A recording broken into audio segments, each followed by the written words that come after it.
என்ன சிண்டு நாளைக்கு எக்ஸாம் வச்சுட்டு இப்போ வந்து விளையாடுறீ விளையாடுறதெல்லாம் இல்லை, நாளைக்கு தான் எக்ஸாம். ஃபெயில் ஆவடி. நான் டார்ச்சர் பண்ணேனா? இப்போ நீ சொல்லுவ, அம்மா நான் படிச்சுக்கிறேன், நான் கொஞ்சம் நேரம் விளையாடிக்கிறேன், ஓகேன்னு நான் சொல்லுவேன்.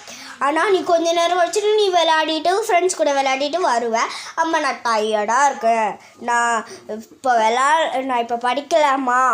நான் படிக்க மாட்டேம்மா, நான் டார்ச்சர் பண்ணாதீங்க. டார்ச்சரும் இல்லை, நான் சமைக்கிறேன். பண்ணாதீங்க, டார்ச்சரும் பண்ணாதீங்க. டார்ச்சரும் பண்ணவே ஒன்றுமே பண்ணாதீங்க. எனக்கு நாங்கள் டார்ச்சர் பண்ணுறேன். நான் டார்ச்சர் பண்ணேனா? இன்னைக்கு உனக்கு ஃபுட் இல்லை, நான் தானே சமைச்சு கொடுக்குறேன். உனக்கு சமைக்க தெரியாதுல்ல. 7 வயசு தான் நீ ஆகிறேன், சின்ன குழந்தை.